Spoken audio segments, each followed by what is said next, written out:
Assalamualaikum warahmatullahi wabarakatuh.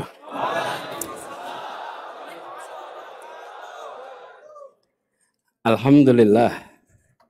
Alhamdulillahilladzi arsala rasulahu bil huda wa dinil haq liyudhhirahu ala dini kullihi wa kafa billahi syahida. Asyhadu an la ilaha illallah wa asyhadu anna Muhammadan abduhu wa rasuluh. Allahumma sholli wa sallim wa barik ala sayyidina Muhammad wa ala alihi wa ashabi ajmain. Rabbi shrah li sadri wa yassir li amri wahlul 'uqdatan min lisani yafqahu qawli. Raditu billahi rabbah wa bil islami dinah wa bil Muhammadin nabiyya wa rasulah. Rabbi zidni ilman warzuqni fahma. Amin. Amma ba'du. Jamaah salat tarawih Masjid Salman rahimakumullah, wabil khusus Rektor ITB Profesor Tata Cipta Dirgantara, terima kasih yang telah menghususkan hadir pada malam hari ini salat tarawih bersama-sama. Yang saya hormati Ketua Umum Yayasan Pembina Masjid Salman ITB Prof. Suwarno, Sekretaris Pembina Bapak Sarif Hidayat sekaligus moderator tadi, dan Ketua Pengurus Rumah Amal Salman Bapak Mipi Ananta Kusuma, Direktur Wakaf Salman Bapak Hari Utomo, dan hadir juga perwakilan Bank Indonesia Pak Muhammad Nur, dan yang saya banggakan para mahasiswa Bandung yang sama-sama hadir di tarawih pada malam hari ini.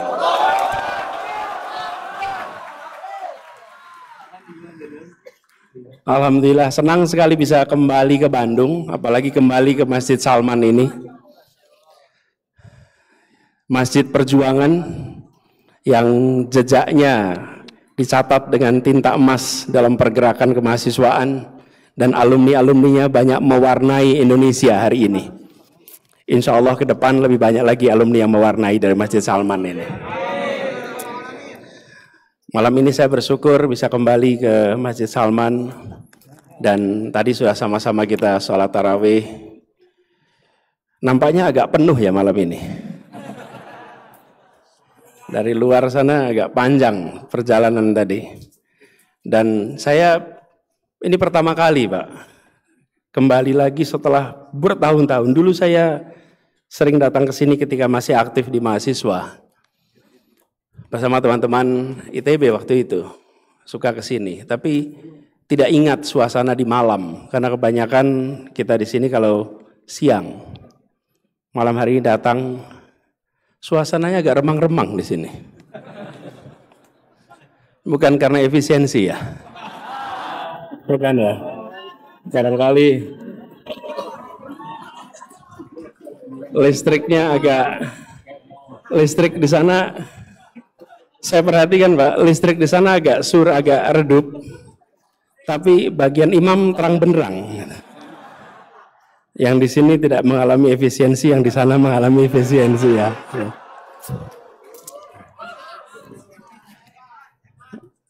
Saya bersyukur juga bahwa kembali ke Salman ini mengingatkan kita bahwa masjid sejak zaman Rasulullah dulu bukan sekedar tempat sujud dan doa. Kalau ada yang mengatakan masjid sekedar tempat sujud dan doa, salah. Masjid ini adalah tempat tentang gagasan keadilan dibicarakan. Masjid ini tempat tentang pesan-pesan kehidupan yang berkeadilan itu diungkapkan. Masjid ini tempat mencerahkan. Masjid ini pusat peradaban. Karena itu banyak urusan-urusan dibahas di masjid. Dan alhamdulillah Masjid Salman meneruskan tradisi itu.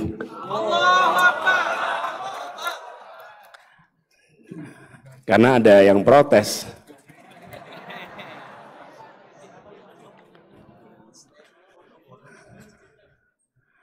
Tapi kita semua sadar bahwa masjid tidak sekedar tempat untuk ibadah mahdhah.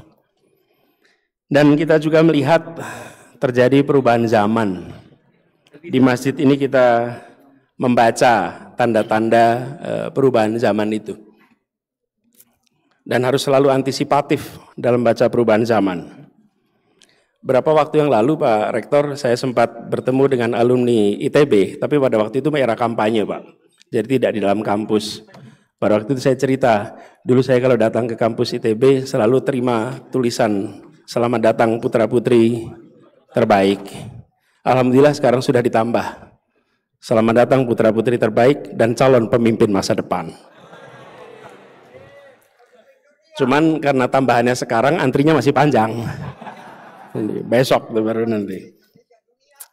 Nah, malam ini saya dapat tugas untuk bicara tentang demokrasi berpikir kritis. Saudara-saudara sekalian, ketika Rasulullah Muhammad SAW memimpin di Madinah selama 10 tahun, itu tahun 622 sampai 632, 10 tahun. Pada masa itu adalah masa di mana syuro, musyawarah, percakapan, kesetaraan itu hadir. Dan yang menarik, yang ini saya ingin bahas kemudian, ketika Baginda Nabi besar Muhammad SAW wafat, diteruskan dengan 4 khalifah al-Rasyidin. Dalam periode 29 tahun, dari 632 sampai 661. Selama 29 tahun itu, ditambah 10 tahun, kita menyaksikan sebuah jalannya tata pemerintahan yang berbeda dengan dimanapun di muka bumi pada zaman itu. Pada zaman itu, pergantian kekuasaan ditandai dengan pertempuran. Pergantian kekuasaan ditandai dengan kemenangan, dengan kekerasan. Dan di masa 39 tahun itu, proses pemerintahan dijalankan dengan kedamaian, dengan institusi, dengan pelembagaan musyawarah. Bahkan penentuan kepemimpinan pun berdasarkan proses musyawarah. Keempat khalifah tadi dipilih menggunakan musyawarah. Cari di masa itu di seluruh muka bumi mana yang pernah mengadakan proses musyawarah seperti itu kecuali di Madinah. Hari ini kita memberikan label, pada masa itu belum ada terminologinya. Itu sebuah proses yang hari ini disebut sebagai demokratis. Itu sebuah proses di mana ada kepastian hukum, ada ketetapan hukum, di mana khalifah pun bisa berdiri di depan hakim, dan hakim pun banyak kisahnya menyatakan khalifah salah ketika dituntut oleh rakyat. Itu adalah periode di mana ada demokrasi, yang hari ini kita sebut istilahnya demokrasi. Di masa itu pergantian kekuasaan dengan kekuatan fisik, dengan kekuatan senjata. Di masa itu 39 tahun disebut sebagai masa keemasan, dan pada waktu itu praktek demokrasi dikerjakan. Sayangnya tidak berkelanjutan. Sesudah itu sistem lebih tradisional kembali.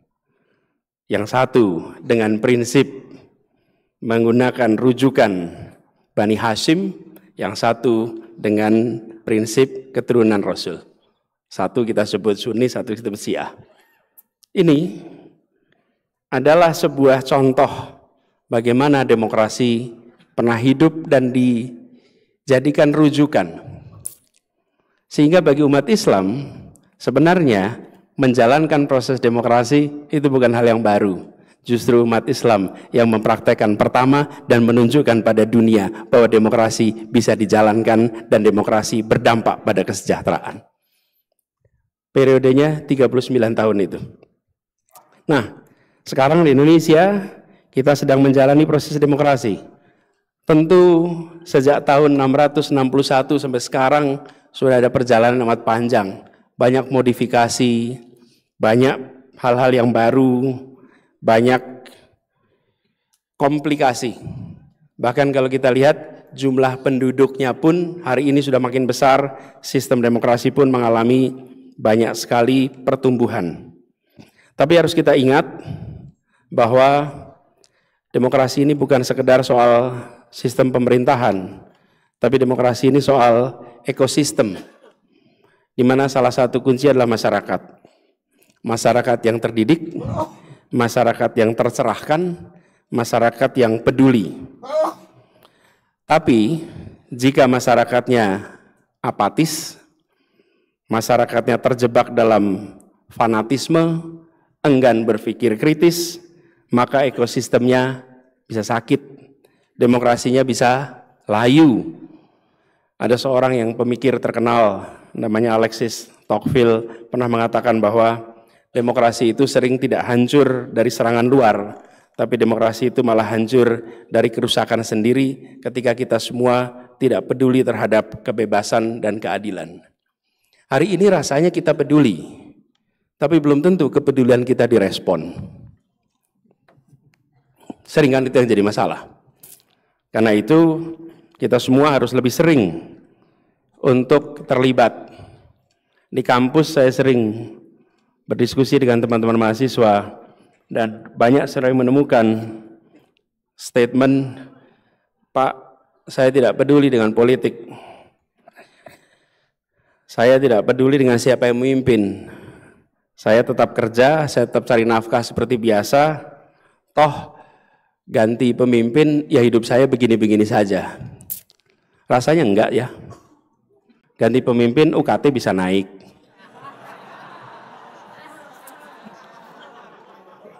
Ganti pemimpin banyak. Jadi saya ingin kasih disclaimer dulu nih ya. Saya ketika bicara pemimpin itu bukan hanya tingkat nasional, tapi tingkat regional, tingkat lokal. Dan itu artinya kalau kita mengeluh soal kemacetan, ini bukan soal kendaraan, ini soal kebijakan sistem transportasi. Dan kebijakan adalah keputusan politik. Ketika kita bicara tentang harga pangan yang naik, maka ini bukan soal harga satu komoditi, tapi ini soal kebijakan tata niaga. Ketika kita mengeluhkan soal sistem pendidikan, maka ini bukan soal guru dan sekolah, tapi ini soal kebijakan pendidikan.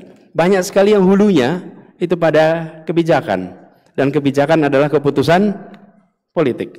Karena itu kita semua harus sadar bahwa tidak bisa kita menganggap bahwa biarkan demokrasi diurus oleh mereka yang peduli, dianggap diurus oleh tokoh-tokohnya saja. Kita tidak peduli, tidak bisa. Karena justru demokrasi itu diurusnya oleh kita semua. Rakyat kebanyakan yang berpartisipasi itu yang menentukan arah demokrasi kita. Caranya bagaimana? Mengawasi, mengkritik, mengusulkan, membantu, dan terlibat dalam pengambilan keputusan. Jadi bagi mahasiswa teknik, jangan serahkan urusan politik itu pada anak sosial dan hukum saja. Mahasiswa teknik jangan menganggap ini urusan mereka yang bidangnya sosial politik. Kenapa? Karena dalam prakteknya semua harus memiliki kemampuan untuk mempertanyakan, menguji, mencari bukti tentang apa yang menjadi dasar dari kebijakan. Walaupun ITB udah jelas, banyak alumni yang insinyur tapi terlibat politik, termasuk jadi gubernur di Jakarta.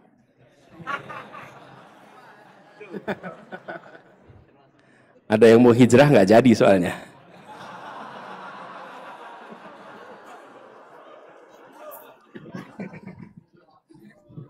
Ya, di Jakarta seringkali perlunya yang ansor gitu. Kalau muhajirin belum tentu diterima di sana.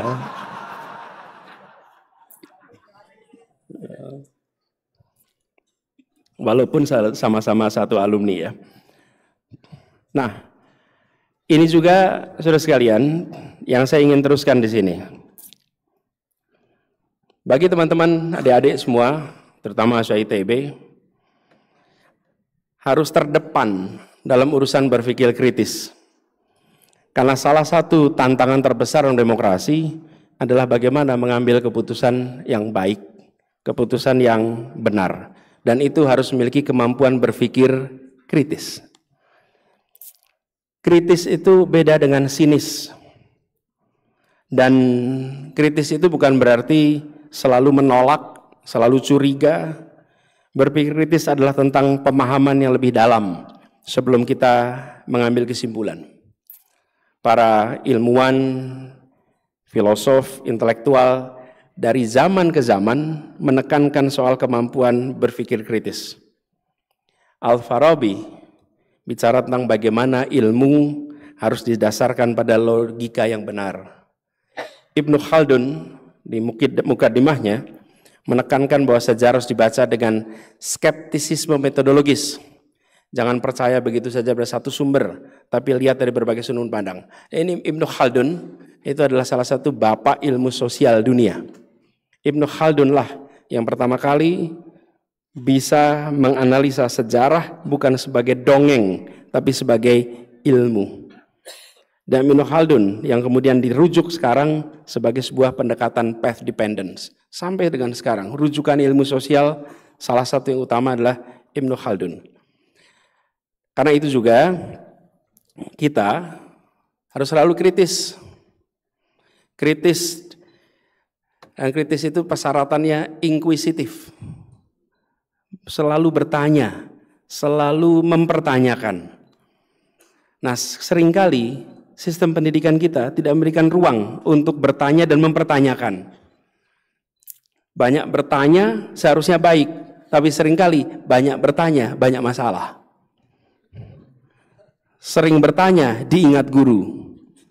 Lebih banyak bertanya, dosen mengingat-ingat terus. Kita harus mengubah bahwa makin banyak tanya makin baik. Itu kalau dibuatkan grafik, sumbu horizontal dan vertikal. Horizontalnya umur, vertikalnya adalah kekritisan. Yang menarik, di usia muda makin kecil anak makin kritis. Makin tambah usia kekritisannya berkurang. Inkuisitifnya berkurang. Seharusnya makin berumur makin kritis. Nah, kita membutuhkan yang makin hari makin kritis. Dan kritis ini akan menjadi tameng, saudara-saudara sekalian. Apalagi kita hidup di era yang banyak hoax. Kalau banyak hoax, saya pernah ditanya, apa menghadapi hoax? Cara menghadapi hoax adalah dengan memiliki kemampuan berpikir kritis. Kemampuan berpikir kritis adalah benteng dalam menghadapi hoax. Hoax itu akan dengan mudah diterima dan disebarkan ketika kita tidak mengkritisi isinya. Nah, ini juga dalam proses demokrasi. Ketika ada narasi, ketika ada pesan dari tokoh, dari siapapun, maka latih untuk mencari informasi, memverifikasi, mengecek ulang, memastikan akurat. Jadi di dalam masyarakat demokratis, walaupun ada suasana kebebasan berbicara, tapi kekritisan itu penting. Dan meneruskan soal kebebasan, saya ingin garis bawahi, kebebasan berbicara itu bukan berarti pendapat semua orang bobotnya sama. Kadang-kadang kita menyaksikan karena ada kebebasan berbicara, maka bobotnya sama. Ya, kalau kita bicara tentang jembatan antara insinyur sipil dengan bukan insinyur sipil, kira-kira bobotnya besar mana? Insinyur sipil. Tapi seringkali sekarang atas nama kebebasan berbicara, semua punya bobot untuk bicara apa saja. Dan kita seakan-akan kehilangan daya pilih mana yang sesungguhnya kita jadikan rujukan. Sama bicara moneter. Ya, antara ekonom dan non-ekonom tentu berbeda. Jadi soal kepakaran ini adalah sesuatu yang juga harus menjadi pegangan bagi kita. Dan bicara tentang kepakaran, saya rasa di kampus ITB ini stoknya banyak sekali. Masa COVID kemarin tadi seperti diceritakan, kami merasakan pasokan ide gagasan untuk menyelamatkan sesama. Walaupun banyak juga yang kuliahnya di bidang A, berkaryanya di bidang B. Tapi yang luar biasa adalah bagaimana insinyur teknik nuklir bisa menjadi menteri kesehatan. Itu menurut saya luar biasa. Mudah-mudahan bawa kebaruan yang sesungguhnya di sana. Saya lihat ada dalang luar biasa, budayawan luar biasa. Ketika dicek, ternyata lulusan matematika, Sujiwo Tejo. Itu juga pengalaman saya ketika masih kuliah, menjemput seseorang yang dulu aktif di Masjid Salman, namanya Bang Imaduddin Abdurrahim. Saya selalu ceritakan ini berkali-kali. Saya itu taunya Bang Imad dari buku kuliah Tauhid. Jadi membayangkannya Bang Imad itu seorang ulama. Ternyata ketika baca riwayatnya insinyur elektro. Jadi pas beliau memberikan ceramah di Jogja, kira-kira kayak ginilah ceramahnya. Saya bagian tugas menjemput. Sebagai struktur kepanitiaan bukan yang penting. Yang penting itu ketua panitia Ramadan. Itu tenar, terkenal, dan yang menonjol. Saya bagian seksi transportasi. Tapi seksi transportasi yang ngobrol paling banyak sama penceramah. Dari mulai jemput di bandara sampai ngantar kemana-mana. Lalu saya tanya Bang Imad, Bang Imad, saya ini baru tahu kalau Bang Imad itu adalah insinyur listrik. Gimana ceritanya? Cerita. Waktu beliau masih SMP kalau tidak salah, di Sibolga, ada peresmian bendungan. Bukan Sibolga, Asahan. Di Asahan, bendungan Asahan. Nah, pas peresmian bendungan Asahan itu, yang meresmikan Bung Hatta. Jadi anak-anak muda, laki-laki, dari kampung itu semuanya datang.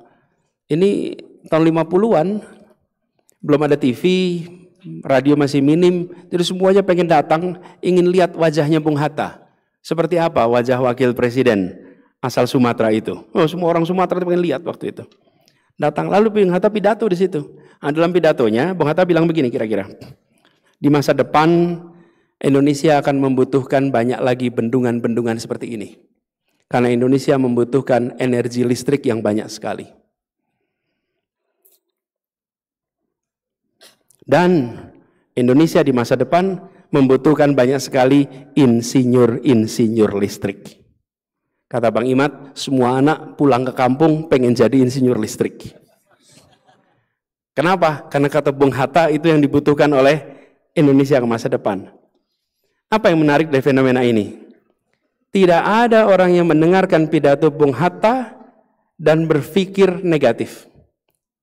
Begitu Bung Hatta bilang kita butuh insinyur listrik, semua mengatakan, saya dengar, saya jalankan.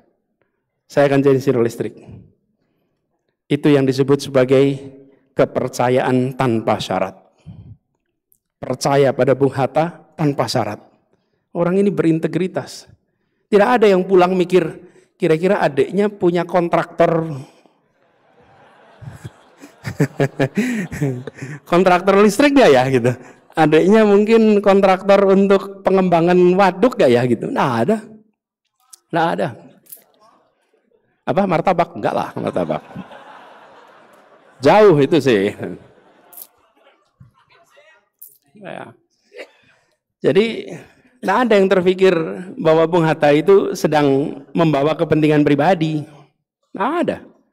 Ini yang harus dikembalikan di Republik ini. Integritas menjadi bagian yang bersenyawa dengan pemimpin-pemimpin yang ada di Republik ini. Sehingga ada kepercayaan. Karena kalau ada kepercayaan itu, orang mengikuti. Jadi Bang Imat berangkatlah ke Jakarta, berangkat ke Bandung, ingin jadi insinyur listrik. Karena alasannya sederhana, ikut Bung Hatta. Sudah sampai di sini, kuliah, ternyata kurang cocok. Nah itu soal lain. Tapi kan beliau terinspirasi dan tidak tahu itu berapa banyak itu yang terinspirasi. Sama, saya pernah ketemu Pak Habibie. Saya tanya Pak Habibie, Pak Habibie kenapa belajarnya aeronautics? Waktu itu saya SMA kelas 3 dapat kesempatan wawancara. Saya wawancara Pak Habibie.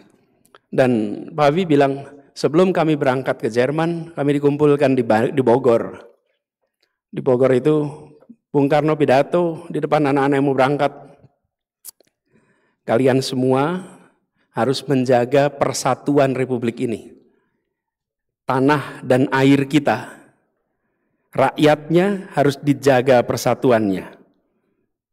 Dengan cara apa? Kalian belajar ilmu transportasi udara dan transportasi laut. Karena itulah yang akan menjahit rasa persatuan di rakyat Indonesia.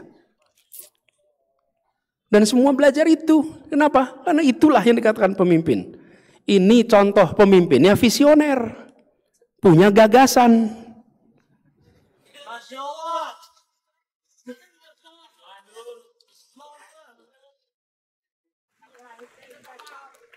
Memang ada apa? Ini kan saya lagi cerita Bung Karno punya gagasan. Bung Karno punya gagasan dan gagasan yang diungkapkan lalu menjadi inspirasi. Kalau tidak ada gagasan yang nggak pernah jadi inspirasi. Paling hanya bisa difoto. Tapi kalau gagasan dia menempel di dalam benak dan dia menjadi penggerak.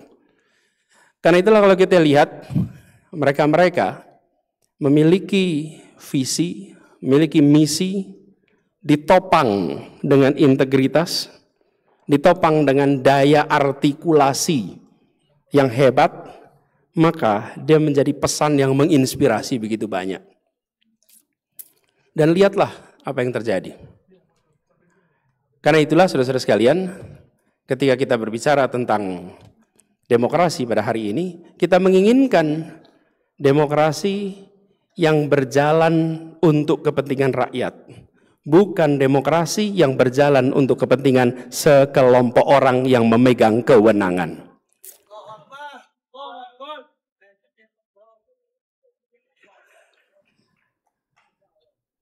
Pemegang kekuasaanlah rakyat. Pemegang kewenangan adalah yang dipilih oleh rakyat. Jadi jangan pernah merasa saya sedang berkuasa. Bukan. Saya sedang berwenang. Bukan sedang berkuasa. Dan rakyat adalah penguasa yang sesungguhnya. Ini yang harus kita sadari sama-sama. Dan di dalam proses demokrasi ini, maka pemegang kekuasaan, rakyat, harus berani mengkoreksi, harus berani mengatakan kepada pemegang kewenangan, Anda kami pilih, Anda kami berikan kewenangan, maka Anda harus bekerja untuk kepentingan rakyat. Dan kalau tidak bekerja untuk kepentingan rakyat, maka pemegang kekuasaan harus menggugat. Nah, biasanya yang berani menggugat adalah mereka yang berada di luar kewenangan. Karena kalau sudah di dalam kewenangan biasanya sulit. Karena itulah saudara sekalian, dalam konteks demokrasi sekarang kita harus kritis. Kritis mempertanyakan. Dan negara harus terbuka. Tidak boleh negara tertutup menghadapi kritik, menghadapi komentar. Saya pernah bertugas di pemerintahan. Waktu kami bertugas, yang disebut sebagai kritik itu banyak sekali. Apalagi kalau Jakarta lagi hujan. Ramainya luar biasa. Tapi sikap kita harus adalah terbuka dan menjawab. Kenapa? Terus sekalian, ini bagian dari usaha mencerdaskan kehidupan bangsa. Ketika kebijakan dikritik, maka dijawab. dikritik lagi, dijawab, dikritik lagi, dijawab. Apa yang terjadi? Semua yang menyaksikan perdebatan itu antara kritik dan jawaban, mereka akan mendapatkan pencerahan dari percakapan antara kritik dan jawaban dari negara.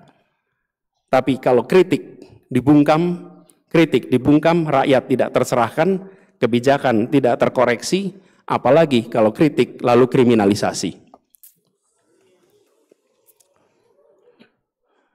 Memang ada?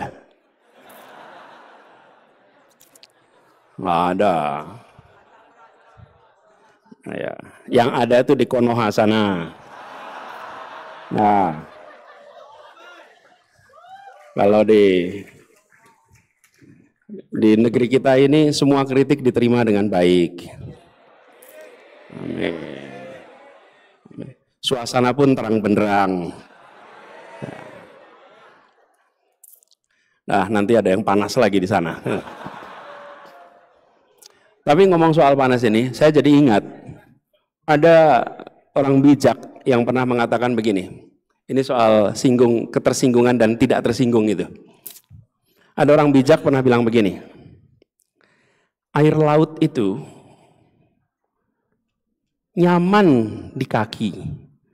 Kalau kita berdiri tepi pantai, terkena air laut, itu sejuk sekali, enak. Tapi kalau kaki kita luka, air laut itu perih sekali rasanya. Kalau terkena begitu, jangan salahkan air laut. Perbaikilah lukamu di kaki itu. Jadi kalau ada yang merasa tersinggung, maka sesungguhnya kakinya sedang luka. Obati kaki itu. Jangan salahkan air laut, kata orang bijak. Dan mudah-mudahan kita semua bijak.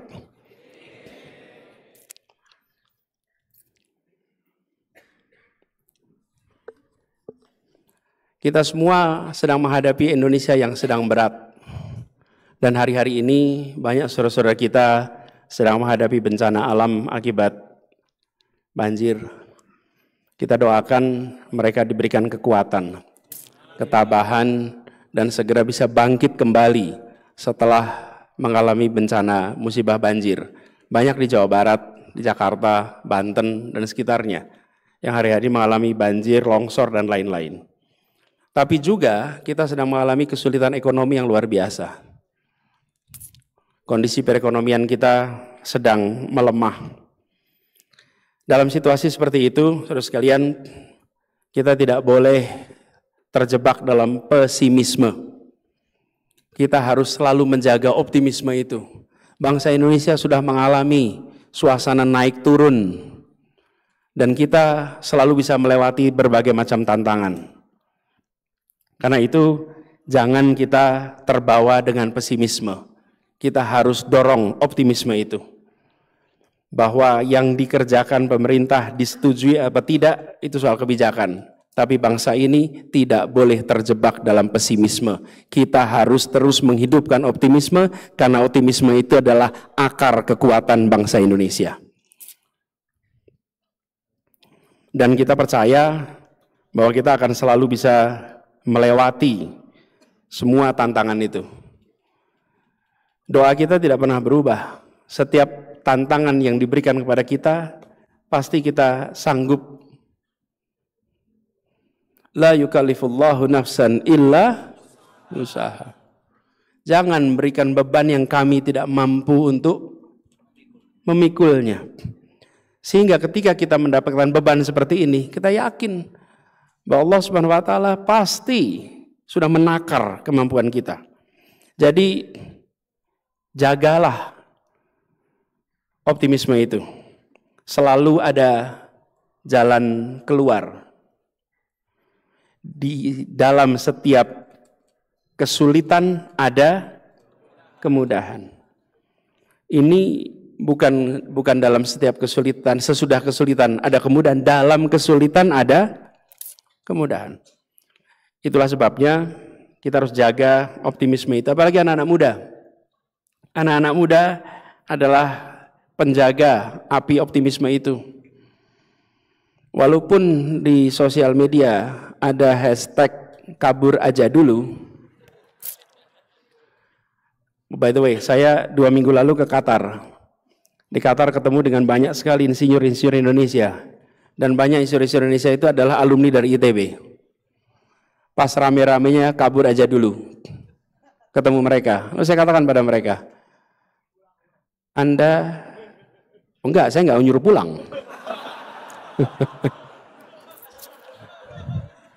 Kasihan betul mereka suruh pulang sekarang ini.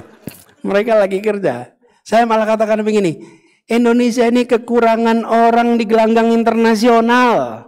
Kita semua jago kandang. Kita semua jago kandang. Dan kita ini kalau ada yang mau ke internasional, enggak nasionalis lu.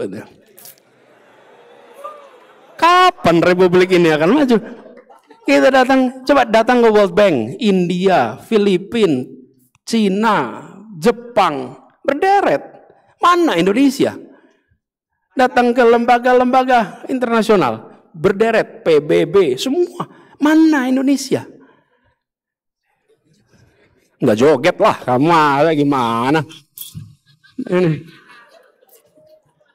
Ini lagi serius ngomongnya. Sebentar. Ya, bentar kita terusin dulu bentar. Ya. Saudara-saudara tahu tidak bahwa PBB itu punya universitas, namanya Universitas PBB. Dan Universitas PBB itu pernah punya rektor yang tidak lulus S1. Asal Indonesia.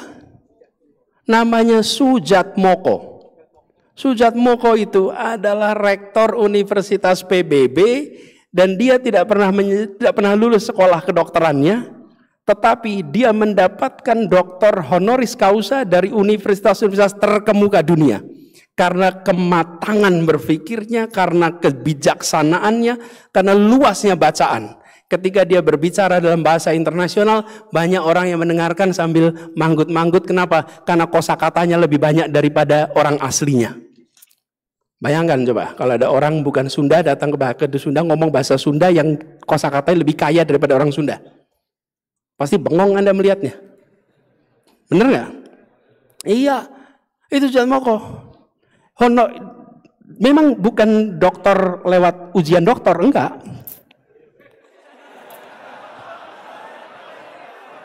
Ya. Dia memang nggak ikut program dokter, tapi dia mendapatkan dokter honoris causa. Ada yang dokter humoris causa. Oh. Kalau ini honoris causa beneran. Dan dia menjadi rektor di PBB. Jadi saudara sekalian, ini adalah contoh. Ada era di mana pribadi-pribadi. Jadi saya ketika ketemu para teman-teman insinyur di Qatar, saya sampaikan kepada mereka, saudara tidak berada di Indonesia, bukan pergi meninggalkan Indonesia, tapi berangkat membawa nama baik Indonesia ke gelanggang internasional.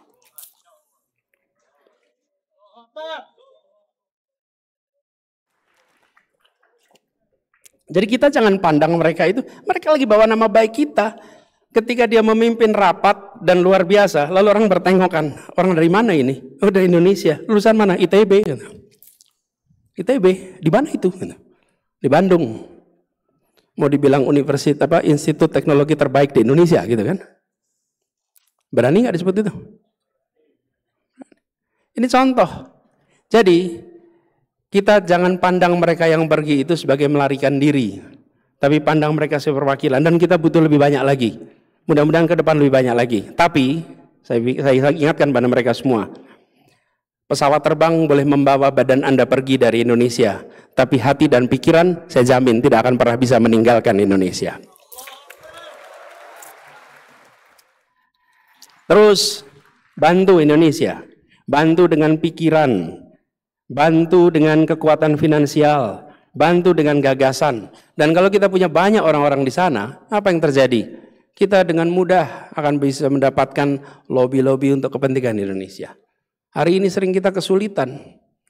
Dulu kita punya tokoh-tokoh di tempat itu, seperti saya sampaikan tadi, yang namanya Soejatmoko. Nah, mudah-mudahan kita nanti punya lebih banyak yang seperti itu. Sehingga kita bukan hanya tuan rumah di negeri sendiri, tapi bisa menjadi tamu memesona di negeri orang.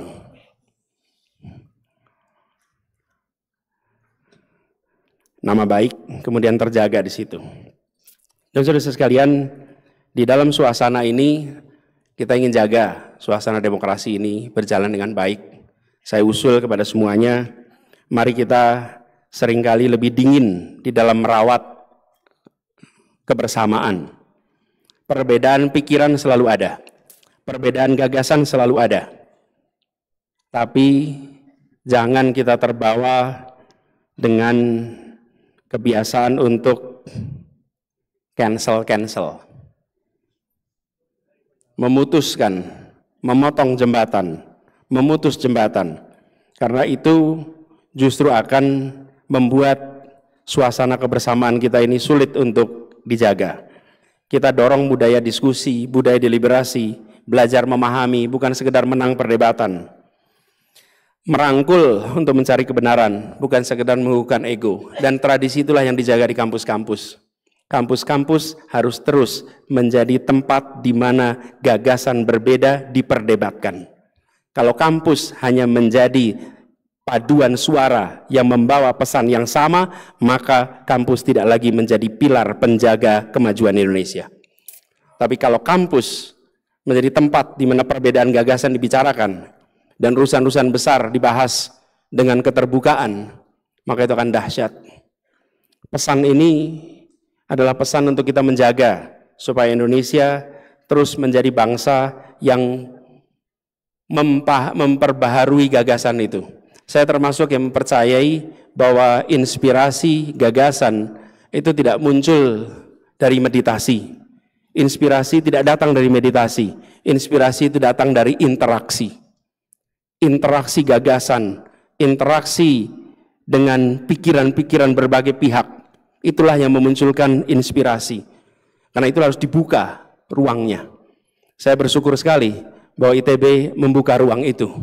ITB menjaga ruang itu, dan ini harus dipertahankan terus supaya ke depan kampus-kampus yang merekrut putra-putri terbaik menjadi kampus yang menghidupkan suasana dialog di antara putra-putri terbaik. Saudara-saudara sekalian, banyak tentu yang bisa kita bahas, tapi sebagai pengantar saya akhiri di sini. Nanti ada dialog dipimpin oleh Pak Sarif Hidayat, kita bisa tanya jawab. Tolong tanyanya yang baik-baik saja. Tolong jangan membuat pertanyaan yang merepotkan saya di kemudian hari. Ya, bebas. Boleh tanya apa aja. Boleh tanya apa aja. Kan negeri kita negeri demokrasi. Ya. Oke, barangkali saya akhiri di sini. Silakan Pak Moderator, monggo.